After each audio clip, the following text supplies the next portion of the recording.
Hello friends, and welcome to today's video where I'm going to be talking all about some new thriller releases. So all the books that I'm going to be talking about today were released sometime this year, 2024. And I've got a total of 6 books here that I want to talk about. So without further ado, let's go ahead and get started. And be sure to stay tuned because at the end of this video, I'm going to go ahead and rank these from 6th place to 1st place in terms of what I thought of each of these books. All right, so the first book I want to talk about is First Lie Wins. This was written by Ashley Elston, and this was released in January of 2024. So for a quick summary of the plot of this book. So the main character, her name is Evie Porter, and she does some shady work for her boss, whose name is conveniently Mr. Smith. And she's never met him. She doesn't really know him. She just randomly gets these phone calls with this masked robotic voice telling her what she's supposed to be doing and giving her whatever necessary details she needs to know about the job. The book starts with a new job, and this new job involves a guy. His name is Ryan. Presumably he's up to something illegal, but she doesn't really know what. And she really doesn't have much else to go on as to what she's really supposed to be doing or figuring out in this new job. So what she does is she infiltrates his life by becoming his girlfriend and moving into his house pretty quickly. But the thing is, her last job before Ryan, she messed up. So she didn't complete it the way that she was supposed to. So her boss doesn't actually trust her that much anymore. And she thinks that he actually might be setting her up as some sort of like loyalty test to figure out if she's still actually loyal to him. And at the same time, she's trying to watch out for herself to make sure that she has some semblance of a life to go back to when she's done with all of this shady work that she does for Mr. Smith. All right, so let's talk about some of the good things about this book. So the first thing I loved about this book was the relationships. So the relationship between Evie, the main character, and her accomplices, as well as the relationship between Evie and Ryan. I feel like they start out pretty superficial, but as the book progresses and there's just more things happening, all the relationships begin to deepen. And as the stakes in the book get higher, you can see them putting themselves on the line to help one another out. All right, the other thing I love about this is the danger. The sort of sense of danger or suspense in this book is really high. It's really well done. It gets you hooked in, and it really doesn't let up the entire rest of the book. Actually, I read this entire thing in one sitting. It's not a super long book, but the truth is I couldn't put it down until I knew how the book ended. It almost reads like an action movie, if that makes sense. Like it's just full of back-to-back action-packed events that make you not want to put the book down. And then the last thing is the ending. I really loved how the ending was done in here. I thought it was very satisfying, and also it sets the way that the book ends, it sets up for a potential sequel. I don't know if that's actually going to happen or if that's what the author plans to do. But even without the sequel, the ending is still very satisfying. All right, so that's all the good. So for the not so good for this book, the start can be a little bit slow, and I feel like a lot of thrillers suffer from this.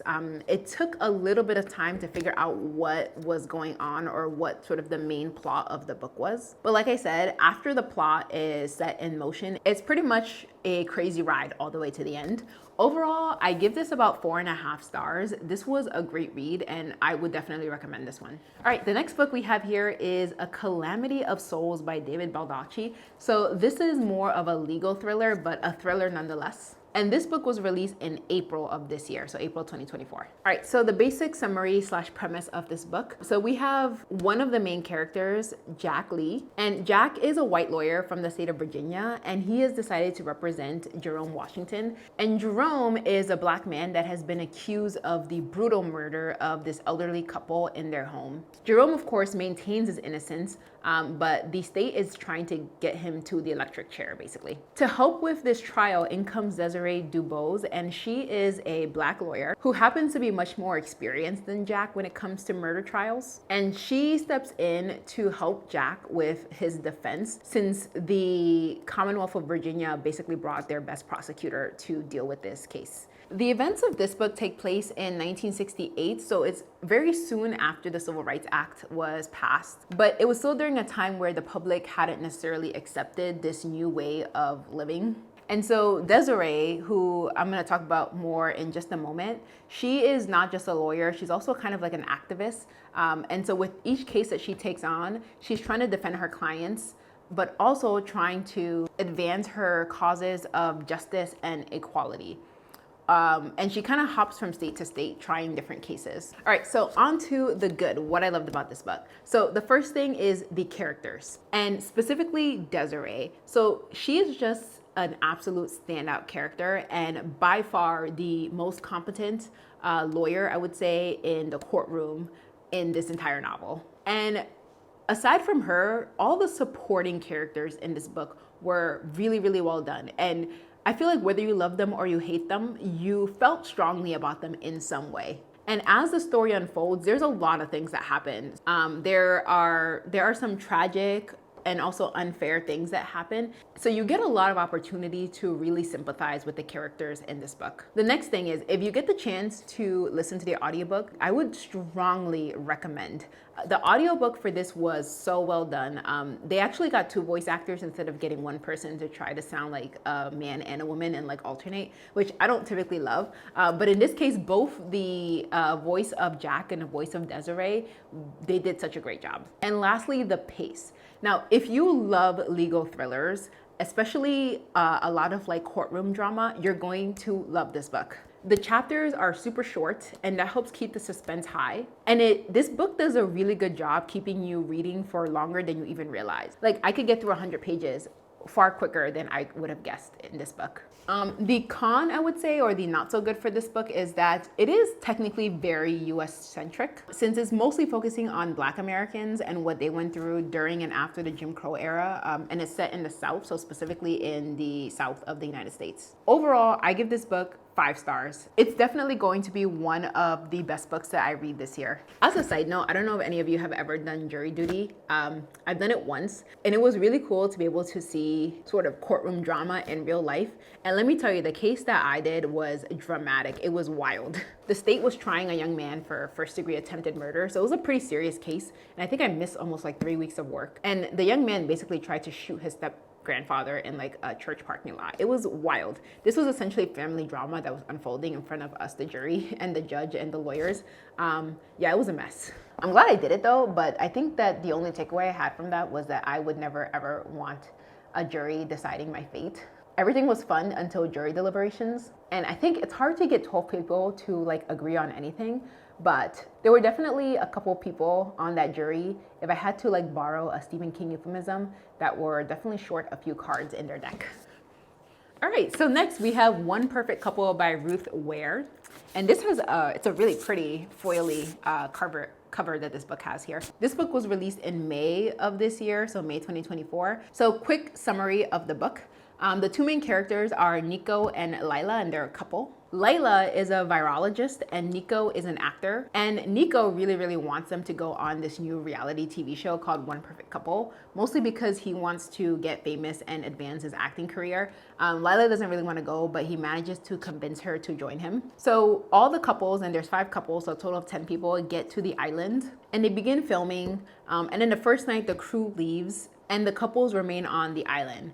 Unfortunately, a huge storm comes in, and this storm just completely destroys a couple of the villas that they were staying in. It destroys their desalination plant as well. And because their cell phones were confiscated, they have no way of communicating with the outside world to try and get help. So basically, the couples that are left on the island are trying to survive with whatever food and water that they have left. And as time goes on, it just continues to seem even more unlikely that they're actually going to get rescued. Okay, so let's start with the good of this book. First, one of the characters, her name is Angel, and she's an absolute dear. So she is one part of a different couple, and she's originally from France. So my favorite part really about her is that as I was listening to the audiobook, she's like one of those no-nonsense characters, and she's prone to some fits of anger. So she just starts swearing in French all the time. Despite her not being one of the, I guess, main characters of this book, she was definitely my favorite. And then the second thing I'll say is the ending, in the sense that I feel like the author did do a very good job explaining and wrapping the events of the story up pretty well. I like neatly wrapped endings. That's not everyone's favorite thing, but I can appreciate that. All right, now the not so good. So first is going to be the characters. So like I said, the main characters are Nico and Lila. The problem is Nico sucks. He's not a very likable character. And then Lila is only okay. Like, I didn't hate her, but I also didn't particularly like her very much either. So both of the main characters, it's kind of really hard to connect with either of them. And on top of that, because there are 5 couples and 10 people to keep track of, I also found that a little bit challenging. Second is the length. This isn't a super long book. It's certainly not one of the longest of the books I'm gonna talk about here, at about 380 pages. However, it felt like the story was really dragging, like the first 2/3 of the book. And at some point I had even considered DNFing it. It takes a lot for me to DNF, so I just kept going. And in the end, I'm glad I did, because it actually does eventually get pretty good once you get past the point where it's clear who the villain is. And then the last thing I'll say is the premise. I don't think this whole getting stranded on a desert island without being able to communicate to the outside world is anything super new in the mystery thriller genre. But I will say that the reality TV part is a nice new twist to the old tale. Overall, I would give this book a 3-star rating. It's probably not a book I'm gonna go around recommending very often, but if you have it already, then it's probably worth the read. All right, next we have Middle of the Night by Mr. Riley Sager. This was released fairly recently, so June of this year, 2024. And I think I picked this up pretty close to release day. I had only just recently gotten around to reading it though. So, quick summary. The main character in this book is Ethan. And when Ethan was 10 years old, he was camping in the backyard of his house with his best friend Billy. But when he wakes up in the morning, he noticed that there's like a slash in his tent and Billy is gone. He's gone missing, no one can find him. Then 30 years later, now he's 40 and he returns back to his childhood home because his parents moved out to downsize to a condo. And ever since the abduction, he's had these recurring nightmares where he can hear like the sound of the tent being like cut open, and he'll wake up in the middle of the night and not be able to fall back asleep and kind of just observes what's going on around him. And that's probably where the book gets its title from, Middle of the Night. So while he is up in the middle of the night, he's noticing some very strange things happening in the neighborhood. And they are sort of reminders of Billy. So as all this is happening, Ethan is determined to find out what really happened to Billy 30 years ago. And he works with his childhood friends that are still living in that cul-de-sac neighborhood to try and figure it out. All right, so let's talk about the good for this book. So first of all, I'll say the twists, I think that they were well done. I don't think that I could have predicted the twists, especially the ones that come like near the end or at the very end of the book. And I'll also say this, the twists that as they get revealed, they're pretty much in line with the story and not coming out of left field, which happened in a different book that I read recently. And then the other thing is the transitions I feel like are very well done. So this book jumps between past and present. So we learn more about what was happening in 1994 when Billy got abducted. And we can also see what's happening in present day as they're trying to figure out what happened to him. The events that get revealed in the past are really well coordinated with what's happening in the present. And so you learn a little bit more as the story goes on. All right, and then the not so good. Again, I think that the start to this book was pretty slow. It took a long time to try to figure out what the point of the story was. But then when you get to like the last 60 pages or so, there's just a lot happening. So it gets jam-packed with action towards the end. Overall, I give this about 3.5 stars. Riley Sager and I feel like I've never been like floored by a Riley Sager book. They've all been pretty like okay for me, and this pretty much continues that trend. I will say at least he's better than Alex Michaelides, who I will not read any of his books again. I feel like The Silent Patient, he kicked it out of the park, and then everything else has just been a disappointment.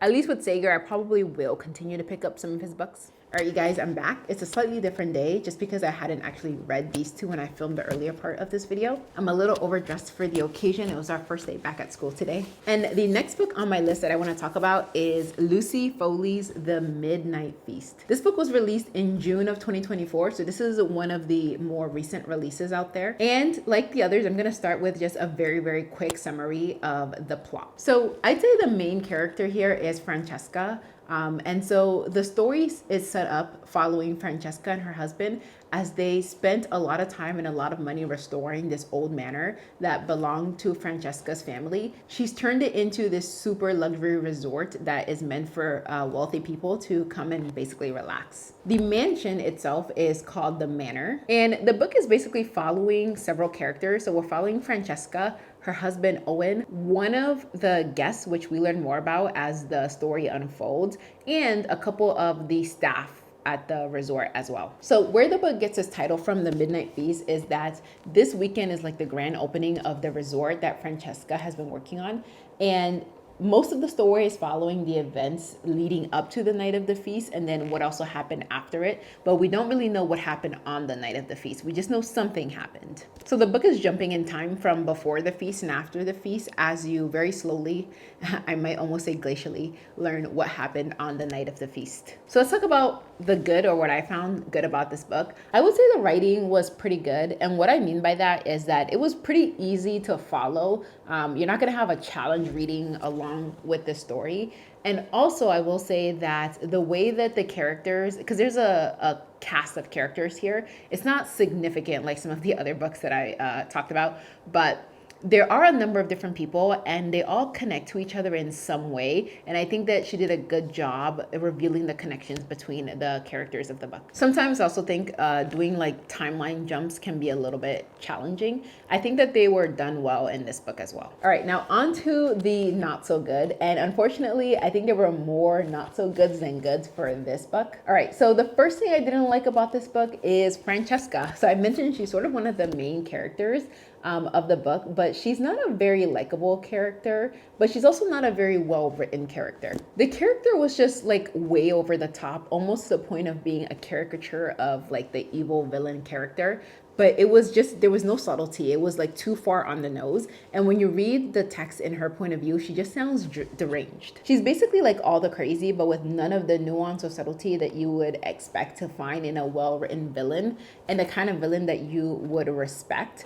And so for that reason, I didn't find her chapters very fun to read after like the first couple. And then that brings me to my second con of this book, which is character development. So like I said earlier, there are a cast of characters that you need to keep up with. Again, I don't think it's as bad as some of the other books that I'm gonna talk about or have talked about in this video. In fact, I found it a lot easier to keep track of the number of characters in here. The problem is none of the characters are very well developed over the course of the story. And they feel like these very weakly written characters with very basic motivations. And there was at least one character that really could have been removed from the entire story and would have had almost no impact on the story. And then the third con for this book is I don't really think that this was a very suspenseful thriller. And I understand not all thrillers need to be, but this one, there was some elements to it, but it really lacked the punch of a really good thriller. In my opinion, I feel like the story becomes your classic like revenge story, and it's very obvious, and it happens, or it becomes very obvious to the reader pretty early on. And then the writing doesn't really continue to do a very good job building all that page turning suspense. And I think that's because this thriller is more of like a character driven thriller.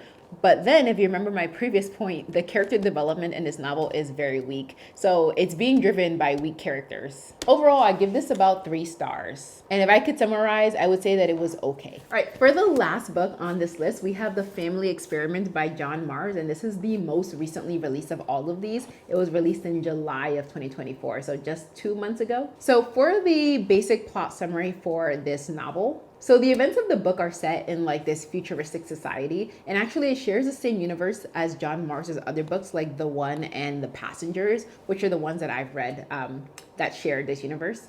So you have these groups of people and they want to have children, but for most of them, they have some sort of fertility issue that's keeping them from being able to naturally conceive. So as a workaround, they've signed up for this reality TV show where they have to raise a virtual baby in a virtual world over the course of about 9 months. And at the start of the experiment, the baby is an infant basically. And at the end of the 9 months, it has grown to a full-fledged 18-year-old teenager. And while all of this is happening, it is a reality TV show technically. So they have the audience that is watching basically everything that they're doing with their virtual babies, and they get to chime in with like likes and hearts or dislikes if the parents are doing something that they don't really agree with. So then the point of the show is that the couple that wins will eventually have the choice of either keeping their virtual baby or keeping the prize money that will allow them to have an actual real life human baby. All right, so let's talk about the things that I really liked about this book. And I'd say the first and probably the biggest pro is I feel like this is a fairly unique story.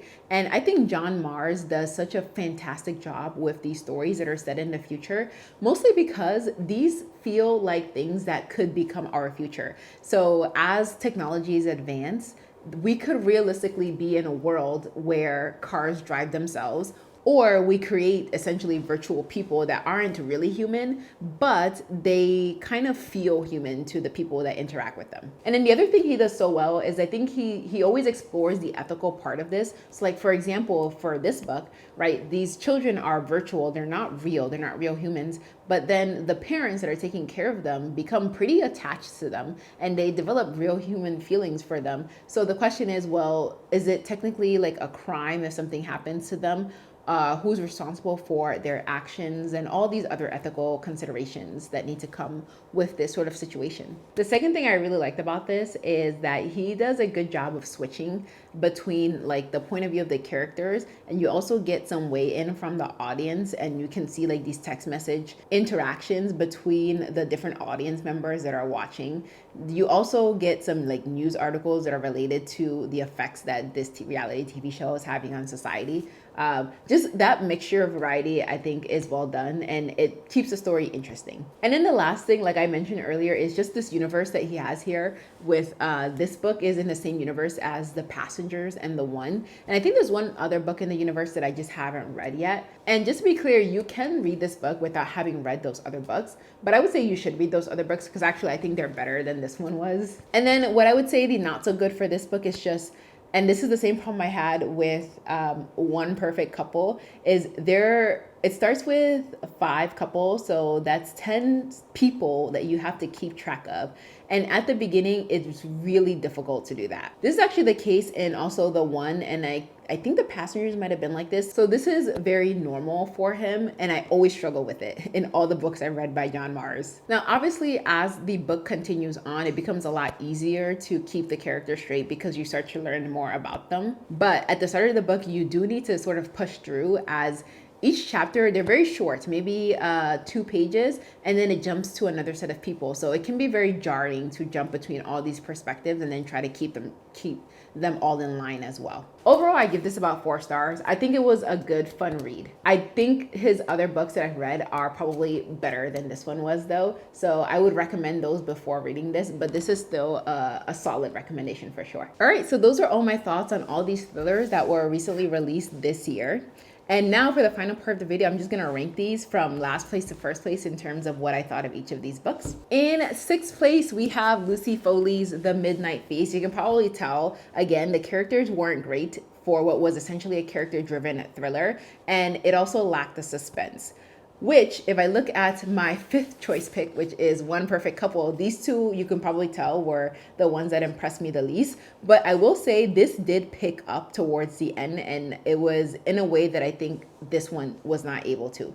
So 6th place, and then 5th place is going to be One Perfect Couple. Next, in 4th place, we have Riley Sager's Middle of the Night. I liked it a bit more than the other two, but again, I feel like it was a very okay read. It's a bit slower paced than I usually like in a thriller. In 3rd place, we have The Family Experiment by John Mars. Again, I think the unique storyline for this one puts it above some of the others that I just talked about. And then our final 2, or our top 2. So in 2nd place, I'm gonna give it to First Lie Wins. This was really an impressive thriller, and I would highly recommend this. I think a lot of people will really enjoy this book. And if you know you're a thriller fan, definitely pick this up. And that brings us to our winner. In 1st place is gonna be David Baldacci's A Calamity of Souls. This was just a really, really good book. It had everything I could want. It had great characters. It had a lot of suspense as well built into the story. And I just had a really great time reading it. So if you haven't picked this up and you know that you like legal thrillers especially, you need to read this book for sure.